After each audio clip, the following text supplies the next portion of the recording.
వీరందరూ ఏం చేశారట?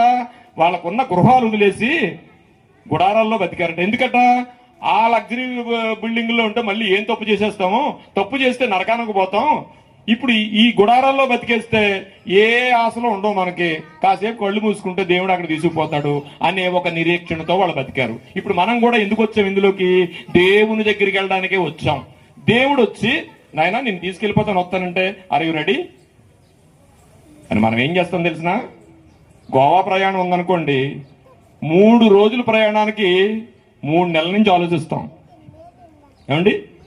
3 రోజుల ప్రయాణానికి 33 సార్లు ఆలోచిస్తున్న నువ్వు తిరిగి రాని లోకానికి వెళ్ళాలి. ఏమైనా ఆలోచించావు ఎప్పుడైనా? ఇది జరిగేది ఆవిడికి జరిగినట్టే ఇక్కడ ఉన్న వాళ్ళందరికీ జరిగేది, అందరికీ జరుగుద్ది. కానీ ఇప్పుడన్నా ఆలోచన ఉందా?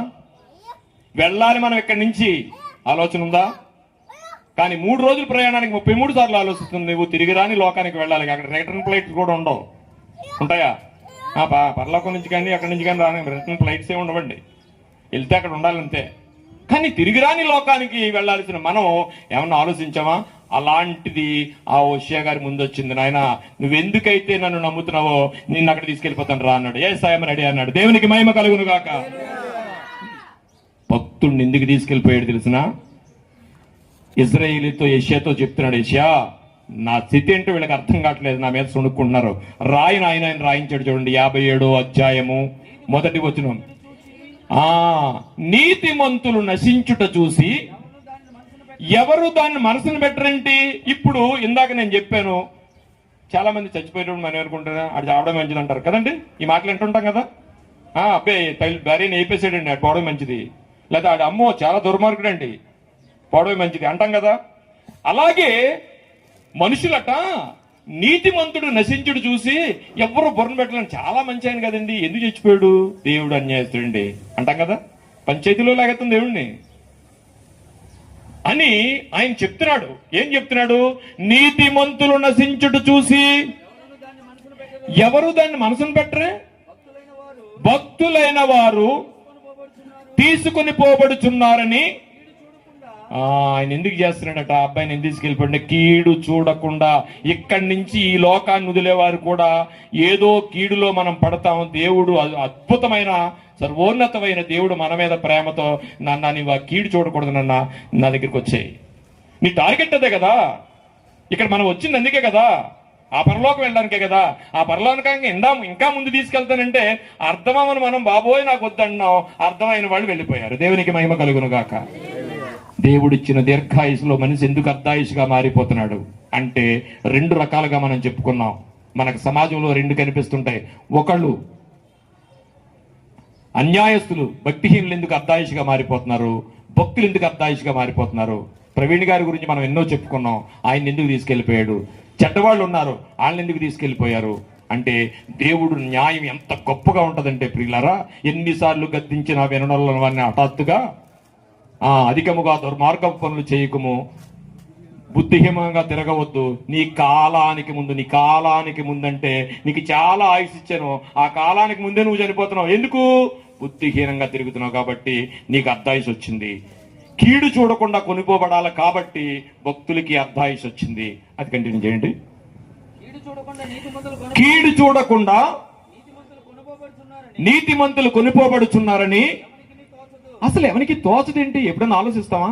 క్రైస్తవులైనా సరే, బైబిల్ పట్టుకున్నా సరే, బైబిల్లో అనేక విషయాలు తెలిసినా సరే, దేవుడు ఆలోచన మనకేంటో తెలిసినా సరే, చాలా సార్లు అదేంట్రా పాస్టర్ గారు నాశనం చేసుకో, చాలా మంచి ఆయన కదా అని ఎంత సంతాపన ప్రకటిస్తామో. కానీ దేవుడు ఆలోచనలోకి వెళ్తే దేవుడు ఏదో మంచి కార్యం చేశాడని మనం అనుకోవాలి. అదే కుటుంబాల్లో కూడా ఉండాలి. లక్ష్మి గారు కాలం చేశారు అంటే, లక్ష్మి గారు అర్ధాయుషుగా మారారంటే, కుటుంబం కానీ, కుటుంబంలో ఇక్కడికి వచ్చిన వారు కానీ, పక్కనున్న దేవుడు తెలిసిన వారు కానీ, దేవుడు తెలిసిన వాళ్ళు కానీ అనుకోవాల్సింది ఏంటంటే, దేవుడి ఆలోచన కీడు చూడకుండా మనల్ని ఇక్కడి నుంచి తీసుకెళ్లిపోతారు. మన టార్గెట్ ఏంటంటే అక్కడికి వెళ్ళడమే కనుక ప్రమోషన్ అండి. మరణం అంటే దేవునికి మహిమ కలుగును గాక. మరణం ఒక ప్రమోషన్ భక్తుడికి. దేవునికి మహిమ కలుగును గాక. సరే, ఇలా అయిపోయింది. ఏమండి, ఈ క్రైస్తవాన్ని ఎందుకు నమ్ముతున్నారండి? ఇది నిజమేనా అంటే నిజమైన మాట ఒకటి. మనం ఆ వాక్యాన్ని కంటిన్యూ చేయండి. వారు విశ్రాంతిలో ప్రవేశించు. సమాధానం కలగజేస్తాను. మీరు నన్ను నమ్మితే మరణం తర్వాత మరో బ్రతుకుందా, ఆ బ్రతుకులో మీకు సమాధానాన్ని కలగజేస్తానంటే భూమి మీద. ఇప్పుడు మనం ఆలోచించాల్సింది ఏంటంటే, ఒక భక్తులు చనిపోయినప్పుడు మనస్సును పెట్టాలి. అయ్యా నువ్వు అంత గొప్పవాడవయ్యా, ప్రమోషన్ ఇచ్చావయ్యా అని మనసును పెట్టాలనే విషయాన్ని చెప్తూ, ఇప్పుడు ఆఖరిగా బైబిల్ నమ్మిన వారు, క్రైస్తవ్యంలోకి వచ్చిన వారు ఎక్కడుంటారు మరణించిన తర్వాత అంటే, మరణము వెనుక మర్మం ఏంటి, భక్తిహీనులు ఎందుకు చనిపోతున్నారు, భక్తులు ఎందుకు చనిపోతున్నారు అనే విషయాలు చెప్పుకున్నాం. కాబట్టి ఇది ఇప్పటిది కాదండి. మరణం వెనుక మర్మం ఏంటంటే, జగత్పునాది వేయబడక ముంచే మన మరణం గురించి ఆయన చెప్పుకున్నాడు. ఆయన మిమ్మల్ని పరిశుద్ధులుగా అక్కడ తెచ్చుకోవాలనుకున్నాడు. భక్తిహీనులను తెచ్చుకోవాలనుకోలేదు, భక్తుల్ని తెచ్చుకోవాలనుకున్నాడు. అందరికీ తెలిసిన వాక్యమే, ఒక్కసారి చదువుకుని మనం ముగించుకుందాం. అదేమిటంటే, ఎపిసీలకు రాసిన పత్రిక 1వ అధ్యాయము 4వ వచనం రోజు చదువుతాం మనం. అదేంటంటే, మరణం వెనక మర్మం ఏంటి? 1:4 అమ్మా. ఎట్లనగా మరణం వెనుక మర్మం ఏంటనేది మనం ఈ కోణంలో మనం ఆలోచిస్తే, రోజు చదువుతున్న వాక్యమే ఆ మర్మం ఏంటో తెలుసా ప్రియులారా? ఎట్లనగా తన ప్రియుల యందు తాను ఉచితముగా మనకు అనుగ్రహించిన తన కృపా మహిమకు కీర్తి కలుగునట్లు తన చిత్త ప్రకారమైన దయా సంకల్పము చెప్పున. మరణం వెనక మర్మం ఏంటంటే ప్రియులారా, యేసుక్రీస్తు వారిని ఒకరిని పుట్టిస్తారట. ఆదిలోనే, ఆది కాండంలో దేవుడితో దేవుడికి మనకి తెగిపోయిన బంధాన్ని ఒక ఆయన వస్తాడట, ఆయన ముడేస్తాడట. ఆ బంధాన్ని ముడేసి మనల్ని అందరినీ ఏం చేస్తాడంట, ఆయన ద్వారా ఆ తండ్రి అయిన దేవుని దగ్గర తెచ్చుకోవడానికి ఒక ఆయన నేను పంపిస్తాను. ఆయన ద్వారా ప్రేమతో మీరు నా దగ్గరికి మళ్ళా ఈ భూమి మీద పరిశుద్ధులుగా మరణించి నా దగ్గరికి రావాలి. అదే మరణం వెనుక మర్మం ప్రియులారా. చదవమ్మా. యేసుక్రీస్తు ద్వారా కుమారులుగా స్వీకరించుటకై మనలను ముందుగా తన కోసము నిర్ణయించుకున్నాడటండి. ఈ మరణానికి వెనకున్నది ఏంటంటే, జగత్పునాది వేయబడక ముందే మనలో ఆయన ప్రేమతో నిర్ణయించుకుని ఇగో ఇక్కడ కూర్చోబెట్టాడండి. ఇక్కడ కూర్చున్న వాళ్ళు మామూలు అనుకున్నారా? లేదు ప్రియులారా, ప్రతి వాళ్ళు దేవుని కృపలో జగత్పునాది వేయబడక ముందే మీరు ఆయన లెక్కలో ఉన్నారు. అందుకే ఇక్కడ కూర్చున్నారు. కానీ అందరు రాలేదండి, ఇక్కడికి అందరు రాలేరండి. ఈ వచ్చావు అంటే ఆయన ప్రణాళికలో ఉన్నావు. మనము తన ఎదుట పరిశుద్ధులమును నిర్దోషులమై ఉండవలెనని జగత్పునాది వేయబడక మునిపే ప్రేమ చేత ఆయన క్రీస్తులో ఎలా చేయాలనుకున్నాడు తెలిసిన? పరమ తండ్రి చిత్తము నెరవేర్చుట కొరకు పరము వీడి భువిపై అరుదెంచితివా. దేవుడవై ఉండి మనుషుల చేత చిత్రహింస పడినావయ్యా. కొరడాల దెబ్బలు కొట్టి తలకు ముళ్ళ కిరీటముంచి మోమునా ఉమ్ము వేసి అపహసించి నెట్టినారా. నా కోసమా ఈ బలియాగము, నా కోసమా ఈ బలియాగము, ఎవరు చేయగలరు ఇంత త్యాగము? ఎంత ఘోరమయ్యా నీ సిలువ త్యాగము, ఎంత భారమయ్యా మా పాప దోషము. అడుగడుగున రక్త సిక్తమై మాంసపు ముద్దగా మారితివా. అడుగడుగున రక్త సిక్తమై మాంసపు ముద్దగా మారితివా. సిలువ శ్రమలను పొందితివా. ఎంత ఘోరమయ్యా నీ సిలువ త్యాగము, ఎంత భారమయ్యా మా పాప దోషము.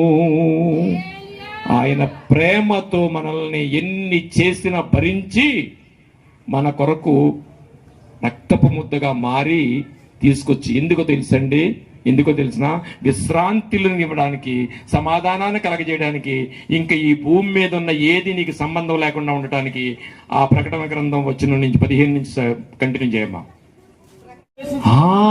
సమాధానం కలగజేస్తాను, మీరు నన్ను నమ్మితే మరణం తర్వాత మరో బ్రతుకుందా, ఆ బ్రతుకులో మీకు సమాధానాన్ని కలగజేస్తానంటే భూమి మీద ఎవ్వడికి సమాధానం కలగదండి.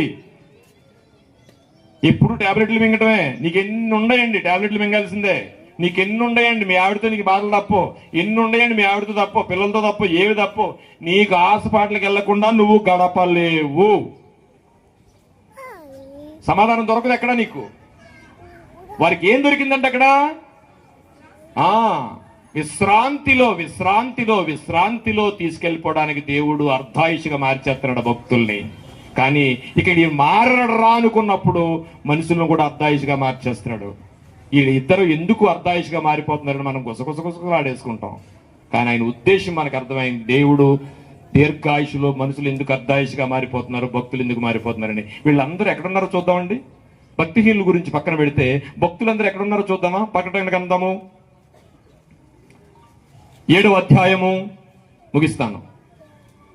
ప్రకటన గ్రంథము ఇక్కడ ఒకవేళ దేవుడు తెలియని వాళ్ళు ఉంటే, ఏంటండి ఈ క్రైస్తవ పిచ్చి, ఇదేదో పాపం అంటారు, పుణ్యం అంటారు, బైబిల్ పెట్టుకుంటారు, వెళ్తారు, మరి అడక్కపోయినా సరే మాకేదో సువార్త చెప్తూ ఉంటారు. ఎందుకు వీళ్ళకంటే దేవుడు ఒక ఆజ్ఞ ఇచ్చాడు వాళ్ళకి, రే బాబు నువ్వు ఎలా రక్షించబడ్డావో వాళ్ళని కూడా అలా రక్షించబడ్డారు. అందుకే వీళ్ళకి సరదా చెప్పడం, మార్కులు పడతాయని.